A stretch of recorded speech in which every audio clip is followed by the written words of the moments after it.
우리 두 번째 말씀입니다. 예수 그리스도께서 완전한 대제사장으로 단 한 번의 구속제사로 우리를 죄에서부터 영원히 구원하셨다.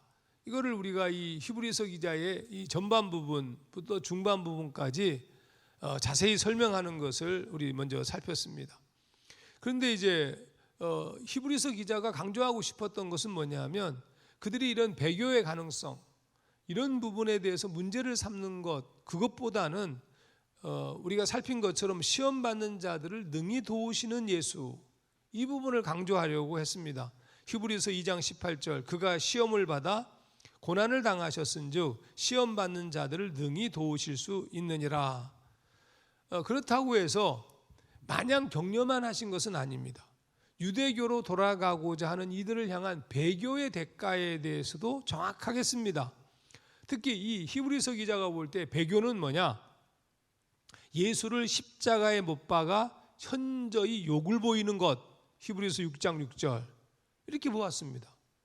또 뿐만 아니라 예수가 하나님의 아들이시고 그의 죽음이 죄를 정결케 했다는 믿음의 근거를 부정하는 것으로 이해를 했습니다. 결국 이것은 히브리서 10장 29절 은혜의 성령을 욕되게 하는 것이다. 이건 용서받을 수 없는 죄다. 그러니까 내 마음에 문제가 이제 흔들리고 있는 자들에 대해서 문제를 삼은 건 아니에요. 근데 내가 구원의 확신, 온전한 믿음을 갖고 온전히 하늘의 빛을 비추임을 받고 성령의 감동을 통하여서 온전하게 믿게 된 자가 배교하는 것에 대해서는 이거는 예수를 현저하게 욕보이는 것이고 성령을 욕되게 하는 것이다. 그래서 그들에게는 심판이 남아있을 것이다 라고 강조합니다. 히브리서 10장 26절 27절 우리가 진리를 아는 지식을 받은 후 짐짓 죄를 범한 즉 다시 속죄하는 제사가 없고 오직 무서운 마음으로 심판을 기다리는 것과 대적하는 자를 태울 맹렬한 불만 있으리라. 그러나 이 같은 강력한 경고를 하는 것도 목적은 심판에 있는 것이 아니라 회복에 있습니다. 회복시키려고 하는 의도에 있음을 우리가 잊어서는 안 됩니다. 그러니까 히브리서 기자가 이제 이런 달램과 경고 이런 구조를 가지고 이 히브리서 전체를 풀어가는데 이제 마지막 부분 이제 10장, 11장, 12장 이 세 장에서 가장 중요하게 여기는 것은 뭐냐? 믿음입니다. 그러니까 우리의 모든 죄를 단 한 번의 제사로 완벽하게 구속하신 이 소위 대제사장 예수 앞에 필요한 게 뭐냐? 그건 믿음뿐이다. 믿음.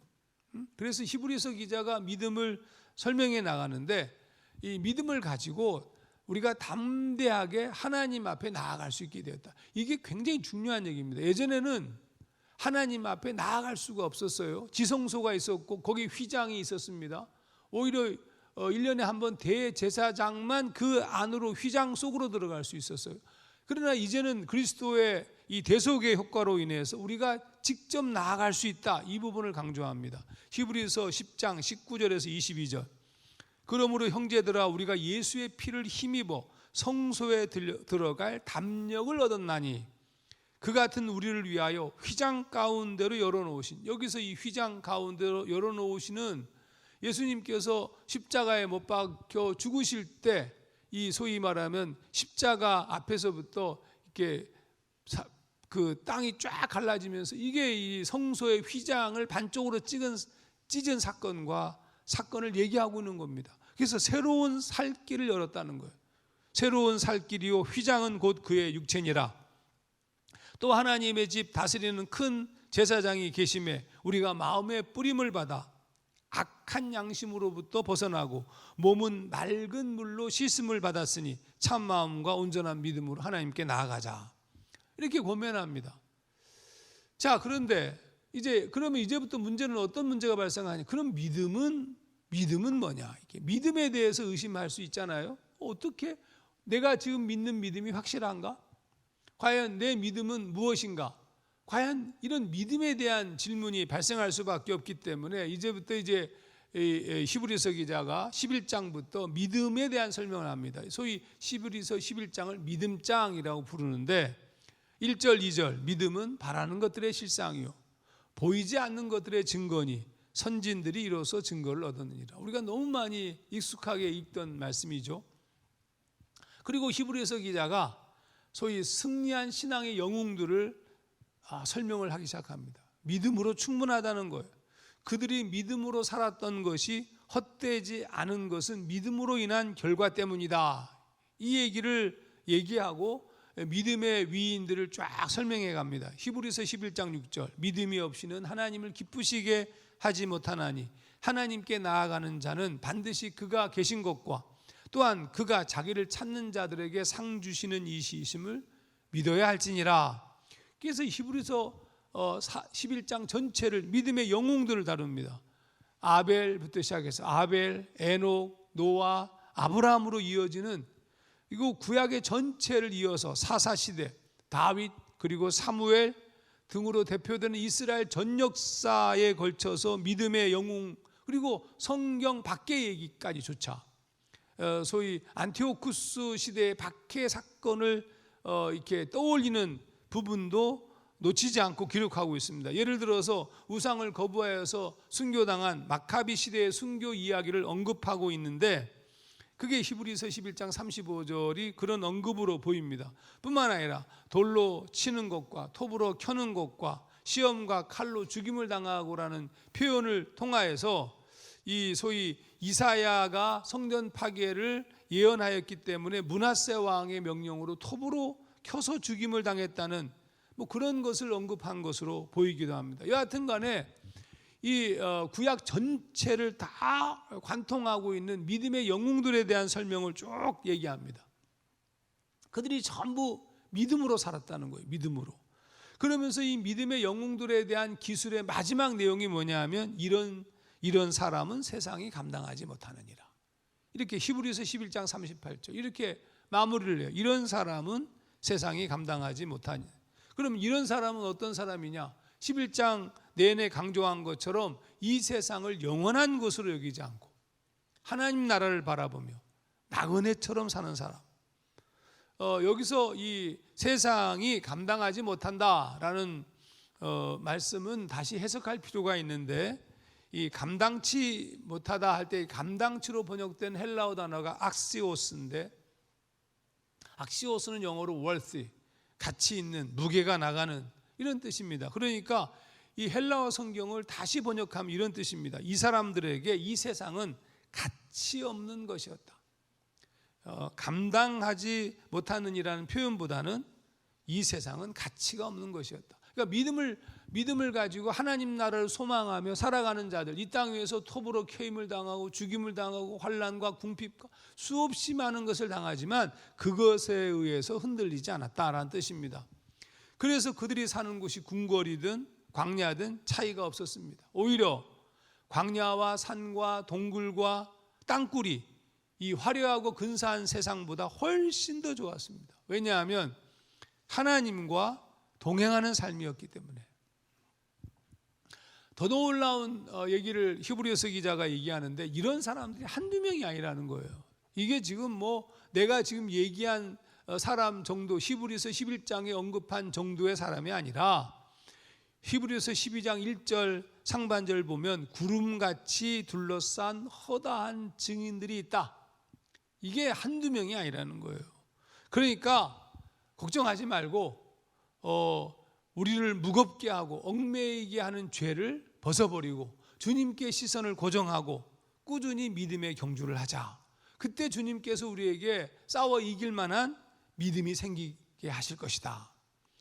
히브리서 12장 1절에서 2절 이러므로 우리에게 구름같이 둘러싼 허다한 증인들이 있으니 모든 무거운 것과 얽매이기 쉬운 죄를 벗어버리고 인내로서 우리 앞에 당한 경주를 하며 믿음의 주요 또 온전하게 하시는 이인 예수를 바라보자. 이게 상당히 아름다운 구절입니다. 이 참 믿음의 주요 온전하게 하시는 이인 예수. 이 헬라어 성경은 이 부분 톤, 테스, 피오테오스, 아르케곤 이렇게 썼습니다. 여기서 이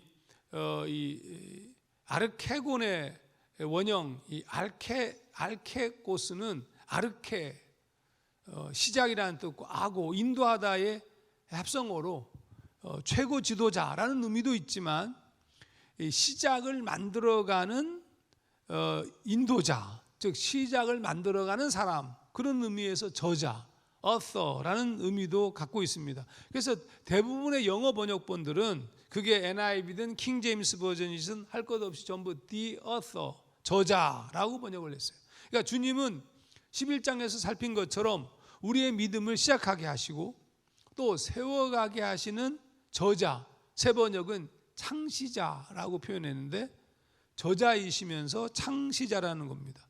그러니까 우리가 믿음을 시작하게 하신 분이 그리스도 예수이시지만 그 시작만이 아니라 우리의 믿음을 완성시키실 것이다. 굉장히 중요한 부분입니다. 그래서 NIV 성경은 이렇게 번역했습니다. The author and perfecter of our faith. 우리의 믿음을 지으시고 완성하시는 분이시다. 혹은 킹 제임스 버전은 이 perfecter라는 표현 대신에 finisher라는 표현을 썼어요. 종결자. 그러니까 우리가 온전한 믿음에 이르도록 finish, 종결하시는 분이시다. 바울이 로마에서 말씀한 로마서 1장 17절 복음에는 하나님의 의가 나타나서 믿음으로 믿음에 이르게 하나니, 즉 주님의 믿음이 우리의 믿음을 완성시킨다, 이런 뜻임을 알 수 있습니다. 그러므로 우리에게 가장 중요한 것은 뭐냐? 히브리서 기자가 말하고 있는 것은 믿음의 결단을, 믿음의 걸음을 내딛는 것이다. 늘 고민하고 의심하며 헤매던 어거스틴에게 암브로시우스 감독이 먼저 믿을 것을 요청한 것처럼 우리에게도 온전한 믿음의 결단이 필요하다. 이 주섬주섬하고 두리번거리고 오락가락하는 것이 아니라 주님께 시선을 고정하고 온전히 믿는 것이 중요하다. 그러면 이제 남은 것은 뭐냐? 주님께 시선을 고정하는 것이다. 믿음의 주요 또 온전하게 하시는 이인 예수를 바라보자. 예수를 바라보자. 이게 영어 성경은 fix our eyes on Jesus. 예수님에게 우리의 눈을 fix, 고정하자. 여러분, 히브리서 기자가 얘기하고 싶어하는 전체적인 내용을 살펴는데 가장 중요한 것은 믿음의 기초가 흔들리고 복음의 내용이 불확실하여진 유대 크리스찬들을 위하여서 쓰여진 것임을 알 수 있습니다. 그러니까 복음의 근거, 구원의 확신이 불확실한 크리스찬들에게는 이 유효한, 매우 중요한 책임을 알 수 있습니다. 특히 현재 한국 교회가 이 코로나19와 같은 이 전염병과 사회의 부정적 시각에서 믿음이 흔들리고 교회를 떠나고 아버지를 인정하지 않고 예수를 떠나는 사람들의 문제점은 뭐냐? 이건 믿음의 문제에 있는 거죠. 그러니까 믿음이 뭔가가 문제에 있는 거예요. 너무 외형적이고 율법적인 겉모습의 강조를 둔 신앙의 문제가 지금 발생하고 있다는 뜻입니다. 그러니까 고난이 오고 지금 이 히브리서의 수신인들처럼 고난이 오고 환난이 닥치니까 그리고 자기를 이기지 못하고 죄를 반복하는 자신의 모습을 바라보면서 흔들리는 거예요. 그 이유는 무엇이냐 하면 이게 결국 믿음의 근거가 약하기 때문이고 진리 안에서 자유를 누리는 자발적 신앙인이기보다는 그동안 너무 소위 수동적 신앙인 뿐만 아니라 번영과 성공과 이 소위 성공의 신앙의 목표로 가르쳐 왔기 때문에, 그러니까 이 성공하고 부유하고 건강하고 복 받는 것이 하나님의 복을, 하나님의 축복이다라고 잘못 가르쳐 왔으니까 지금 우리가 만나는 환난과 어려움과 고통을 만나는 순간 그때부터 우리 신앙이 흔들릴 수밖에 없는 것이다. 그러므로 예수 그리스도를 바르게 이해하고 온전한 믿음에 이르도록 성숙으로 나아가게 이 시절에 더욱 열심을 내야 되는 것이 아닌가. 그러니까 제가 가장 중요하게 여기는 부분도 이겁니다. 성숙으로 나아가야 된다. 사실 교회가 이 부분에 대한 좀 고민이 있어요. 왜냐하면 원래 저는 아시다시피 교회가 두 종류의 예배를 드렸잖아요. 열린 예배와 그 다음에 공동체 예배.